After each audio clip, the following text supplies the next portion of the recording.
So with respect, as the property values have increased locally, that reduces the state's obligation on our financial end. That's correct. Okay. Can you tell us what the percentage is now with regards to the local distribution versus the state distribution in terms of percentage, what it is today?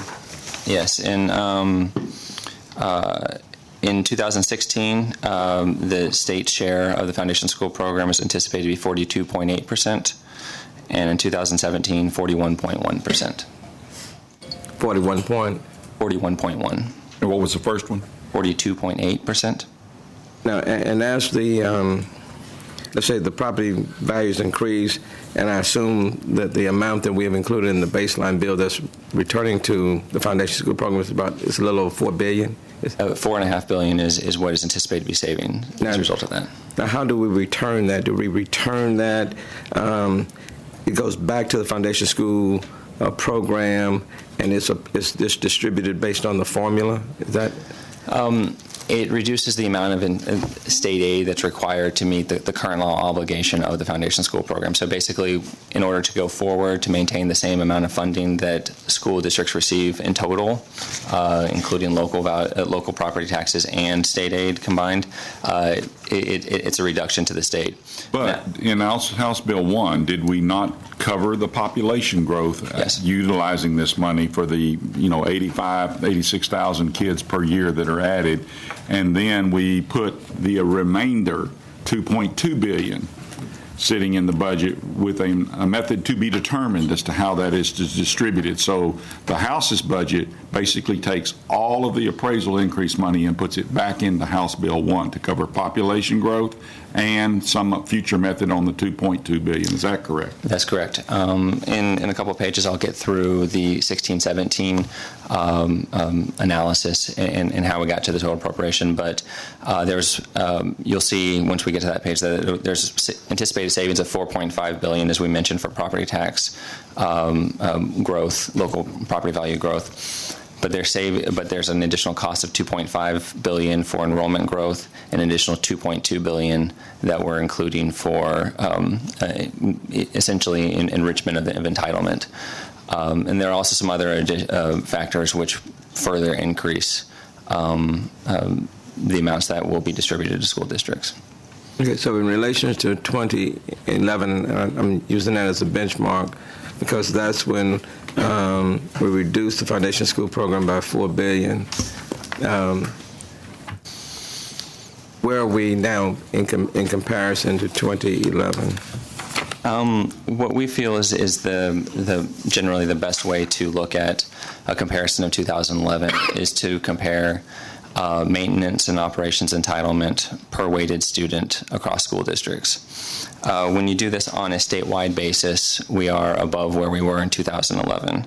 In 2015, this would be $5,931 per weighted student, and in 2011, it was $5,734. So we're approximately $200 per weighted student more on a statewide basis. Okay, let me push you on that. Mm-hmm. In the last biennium, we restored $3.4 billion of that $4 billion.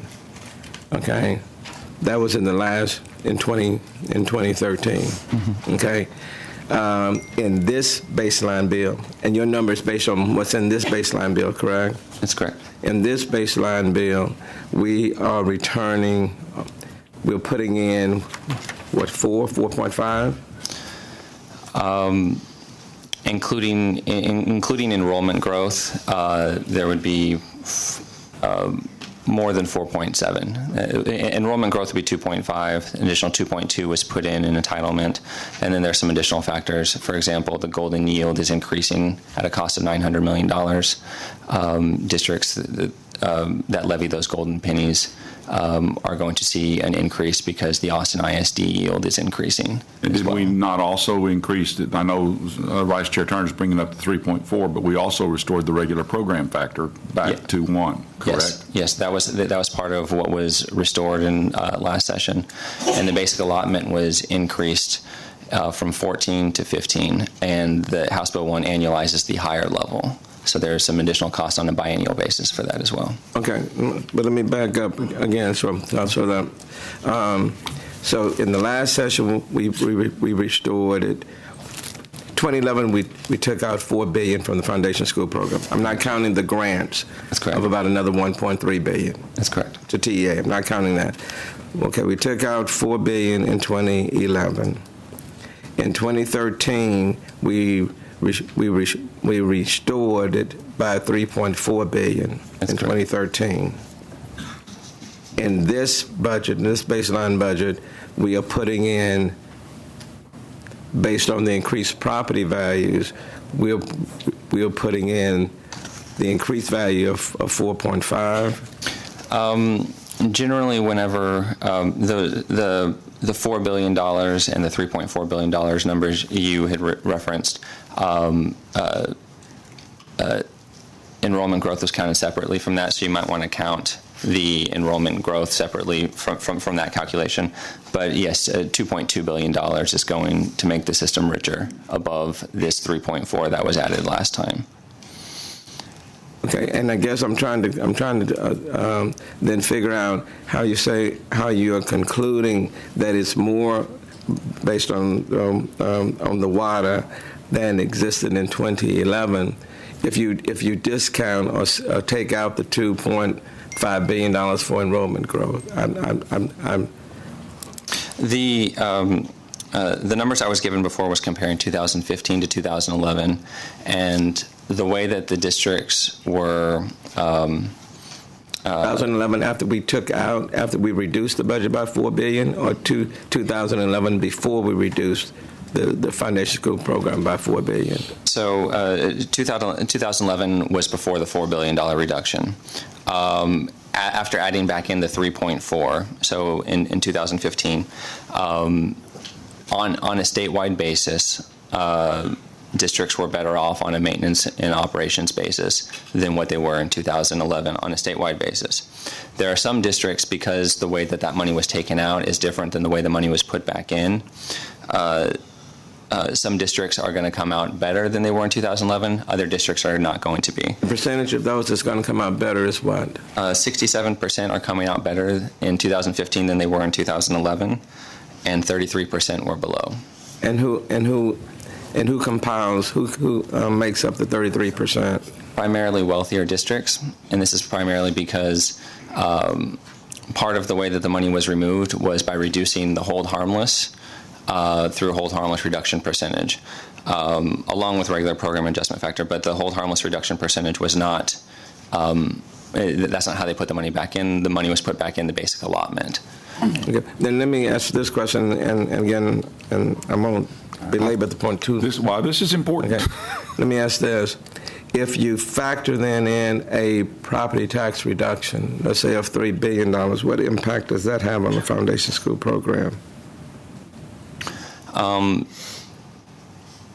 The way that it is set up, the property tax values, as they grow, it is a savings to the state.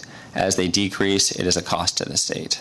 So the way that the formulas are set up, if there's not a corresponding decrease, the state would make up the difference. Now, there might be some, I might need to analyze it, there might be some districts which could lose in that situation, but generally speaking, as property value growth declines, state aid would increase. So if there's a property, let's say a property tax reduction, the property tax reduction benefits people on the local level, but the state has to make up the difference. Would that be a fair? Yes. So I'm trying to see where the benefit, okay. All right. So if we built into the budget, for example, a property tax reduction as relates to the foundation school program, the local school districts or the local, let's say, property tax payers, they receive the benefit, but it also increases the state's obligation to put in more to the system in order to balance, in order to hold harmless a foundation school program. That's correct. Somebody's going to pay it. It's just a matter of cost sharing. Yes, it would not necessarily reduce the amount of funding to schools. It would increase the state's share in the foundation school program. Which we've said currently is at 42.8 and 41.1. I believe so, yes. Okay. Thank you, Mr. Chairman. Thank you.